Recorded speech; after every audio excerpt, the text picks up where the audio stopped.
عليكم صاحبada ku xiran janaalka wararka cusub soo dhawaada saaxiibada hore waxaan leenahay waa mahadsantihiin oo hore noola joogay asxaabta cusub badaa ka mid tahay waxa kale soo dhawo saaxiib oo ku sugeynay marka waa kasta waa kala raagnay marka soo dhawo waxaan ka codsanaynaa inaad marka hore subscribe saarto janaalka meesha guduudan ee subscribe ku qoran taabo ka bacdina gambaleelka si taabo si wax kasta soo gelina oo noqoto saaxiibka ugu horeeya oo arka marka maanta waxaan ka sheekay doonaa arrin aad iyo aad bulshada u saameeyay waliba arrintan waxay saaran tahay baraha bulshada gaar ahaan Facebook ayaa aad iyo aad uga socotaa arrintan waxay ku saabsan tahay xildhibaanadii Soomaaliyeed ee Mareykanka haddii la xildhibaanada Soomaaliyeed ee Mareykanka qof kasta uu yaqaan waa xildhibaanadii Ilhaan Cumar taas oo Soomaaliya aad iyo aad ugu farxeen marka ay noqotay mid ka mid ah Congress-ka Mareykanka ee ka soo baxay wadanka Mareykanka taas oo guul weyn ka gaartay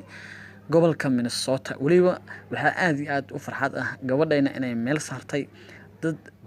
rag ah iyo gabdho isugu jiro oo cadaan ah iyo madowba oo gaala ah inay ka taqalustay kana saramartay waliba booskaas inay xajisatay fadliga ugu weyn ama mahadnaqa ugu weyn ay leeyihiin dadkii taageeray oo Soomaaliyeed ahay ay kamid yihiin Soomaalida marka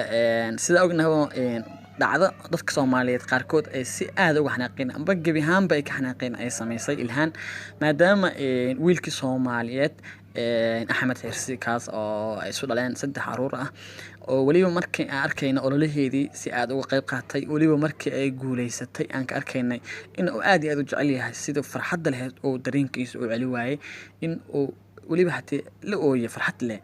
in wiilkii Soomaaliyeed wiilkii sharafta lahay wiilkii yani muslimka ahaa walaalkeed ahaa inay ka dhaqaaqday Ilhaan waliba ay ka tagtay waliba ay tiraaday ay kala tageen waliba asiga xataa uu cadeeyay in isfur doonaan ay kala macsalaameysteen marka intaas leeloogaay laakiin arrin qarsoon ah jirta oo Ilhaan u qarsoon Ilhaan marka waxa hadda soo baxday wargeysyada wadanka Mareykanka iyo ka soo baxay Ingiriiska waxay qorayaan in ay saaxiib la tahay amba noloshaba ay la wadaagayso nin gaala oo cadaan oo ka soo jeeda wadanka Mareykanka waliba gaar ahaan gobolka ay wadagnaayeen ee Minnesota ninkan waxa lagu magacaabaa Tim Payne lagu magacaabaa marka ninkan da'diisu waa 38 sano jira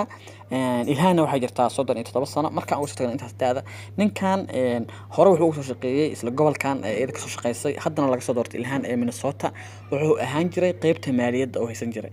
marka arrinta ayaan inka dilina inka dabageyn ninkan markii Ilhaan ay doorashada u tartamaysay ayuu wuxuu siiyay horta ninkan waa nin lacag haysto oo maal qabeena wuxuu ku taageeray 250,000 oo lacag oo Mareykan ku taageeray taas ay u adeegsatay safaradii iyo campaign-kii markay ku jirtay lacag laga baahan yahay oo u adeegsatay oo siiyay marka sirqa ninka u dhignaad Ilhaan marka sirqada u dhignaad waxay ahayd lacagta inuu ku soo xirgeliyo gabadha marka hadda ayaa waxaa la arkay magaalada ama gobolka California la yiraahdo waa gobol kamid ah Mareykanka waliba waa gobolka ugu lacagta badan ama ugu qanisan wadanka Mareykanka waliba aad iyo aad u baaxad weyn magaalada Los Angeles la sheego oo gobolka ay kamid tahay caasimadiisa tahay Los Angeles ayaa waxaa la arkay xildhibaan Ilhaan oo waqti dambe isbuucada la soo dhaafay habeen ah iyadoo joogto maqaayad ay leeyihiin Talyaaniga oo Dilray la yiraahdo maqaayadan waxaa taga kaliya dadka oo dad yariis ama dad yar tago farq ku tirsan dadka dhammaan tagaan marka sida ognahay gobolkaas California waxaa ku nool dadka dabaqada sare ah oo waa gobol aad iyo aad noloshiisa u qaali u tahay iyo nin gacmaha ay haystaan marka lamaan garan marka ninka inuu yahay team inuu yahay lamaan garan laakiin haddan ayaa waxaa la arkay ama sawiro waxaa la helay xildhibaanada oo safar dhowr jeer ah la galaysa ninkan Ameerikaanka ah ee lagu magacaabo team marka xildhibaanada iyo ninkan ayaa waxay isla safreen gobollo badan oo ku yaala wadanka Mareykanka sida gobolka Texas gobolka labaad ee wadanka Mareykanka oo ah magaalada madaxda ganacsiga ama caasimadda ganacsiga ee magaalada New York iyo gobolkan hadda California ayagoo safar isla ah oo isla socdaan iyo muuqaalo laga qabta ayagoo isla wada socdo gacmaha haysto isla caweyna waxa isla cunaa wada faraxsan wada caweyna adiga aad arkaa sida in yani lamaana yihiin marka arrintan ayaa aad iyo aad hadda waxay tahay arrin u kulul dadkana aad iyo aad uga yaabiyaan maxaa yeelay wiilkii caruurta isu soo dhaleen ninkii Soomaaliyeed waliba hadda sidoo u jecel yahay loo jeedo ayay waxay uga tagtay halkaas banaan uga tagtay marka waliba dadka reer galbeedka ayaa laga yaabaa gabadha in yani ninkan markaan asiga hati ruuxiisa aan fiirino kaligeed ninkeeda may furin ama ninkeeda kaligeed kamay tagin asaga hati wuxuu qaban gabar dhakhtarada oo qaba ninkan leeyahay team gabar dhakhtarada oo qaba oo Amerikaan gabadhii hadda uu furo asigana kaligiis wada wuxuu degan yahay ayaa leeyahay guri oo degan yahay sida ayada camal marka barnaamijkan ayaa wuxuu ogyahay barnaamij aad iyo aad hore ay u qorsheeyeen marka waa arrin aad iyo aad xildhibaanada laba marba u saameyn karto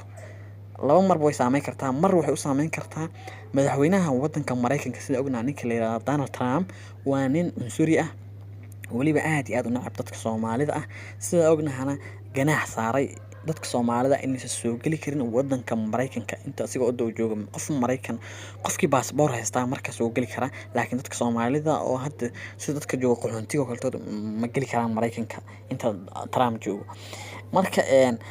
gabadhan Ilhaan iyo asiga waxa ka dhaxeeyeen doodo fara badan ka dhaxeeyeen marka waxa u moodaa hadda gabadhayna inay ka fikirin dhankaas kama fikirin oo hadda Trump wuxuu helaa fursado badan oo ku weeraro maadaama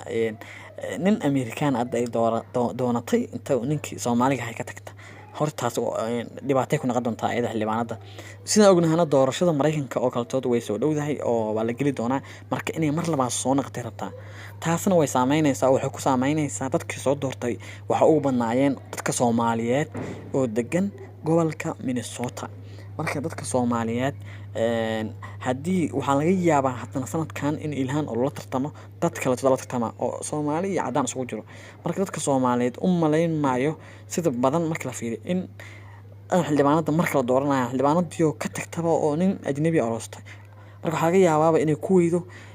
hankeedii siyaasadeed oo hadda kor soo kacay oo xatee dadka cadaanka qaarkiis ay leeyihiin Ilhaan waxay u tartami kartaa madaxweynaha wadanka Mareykanka marka arintaas oo dhan waxa u moodaa inay saameyn karto wax ka saameyn karto dhankaas xildhibaanada marka xildhibaanadu horena soo ognahay mar badan ay simbirqatay waxa kamid ahay dadkan laga roonayaasha yiraahdo amba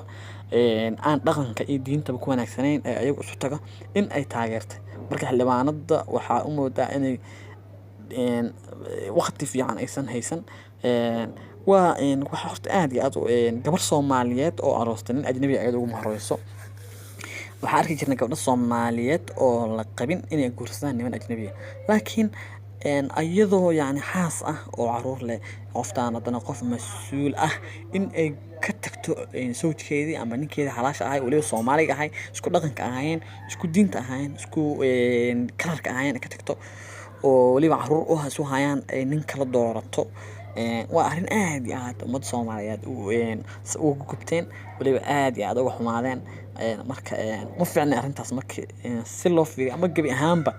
marka xildhibaanada waxaan dhilahay in arrintan ka soo laabo oo ninkan iska dhaaf ninkaaga Soomaaliga ka soo noqo taas ayaa sharaf ku ah dadka Soomaalida ku jecel yihiin taageeradan ku sii badan kartaa marka waxaan leenahay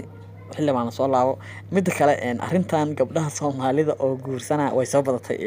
ragga ajaanibta ama ragga cadaanka waliba waxaan arkaynaa kuwa guursaday kuwa Afrikaan oo hadda Afrikaan oo hadii aanba marka aad tiraahdo gabar Soomaaliyeed ma guursanayso Afrikaan oo qaarkood ka yimideen wadamo fakhri ama baahiyo ka yimaadeen marka arrintan adigu gabar Soomaaliyeed oo hadda daawanaysa ama daawan doonto marka la fiiriyo si ahaantaada ma guursan lahayd nin ajnabi ah wadanka hore waa ka yimaada ma guursan lahayd wiilasha Soomaaliyeed oo adinkana ku xiran warar cusub amba kuwa dib ka daawan doona adinku oo ogahay waa xanaaqsantihiin gabdhaha Soomaalida waxa u sheegi leeyeen oo ragga ajaanibta ka raaca maadaama anigu waxaan ka bidana aan kala yeelin meesha ku soo harnay maxaad ugu difaacaysan commentiga noogu soo qor intaan ku ekeenana videogan waxaan isku gudbi doonaa videoyaal cusub channelka cusub yahay kor loola qaado waxaan naga doonaa dad saaxiibo isku xiran marka videogan please hadii aad daawanayso waxaan ka codsanaynaa inaad like saarto videogan si oo xushmad waxaan kaga codsanaynaa inaad gaarsiisaan 500 oo like. waa wax fudud 2 daqiiqo lagu gaarsiin karaa 500 oo like hala saaro, qof kasta like ka saaro. haddii aad cusub tahana subscribe saar, meesha guduudan oo subscribe ku qoranta taabo, kabacdina gambalka furo. kabacdi waxaan ka codsanaynaa inaad Facebook share garayso dadka asxaabta ah oo markastana la nacaawiyo amba like ta saaro, commentiga soo dhiibto oo share ta sameeyo. waxay noqon doonaan kuwaan soo xusmo aan commentigooda marka aan guul gaarana insha Allah dadkaas waxay noqon doonaan dad aan ka farxino amba abaal marin oo wax kasta ama walaaltinimada aan ugu farxino. waa mahadsantiin.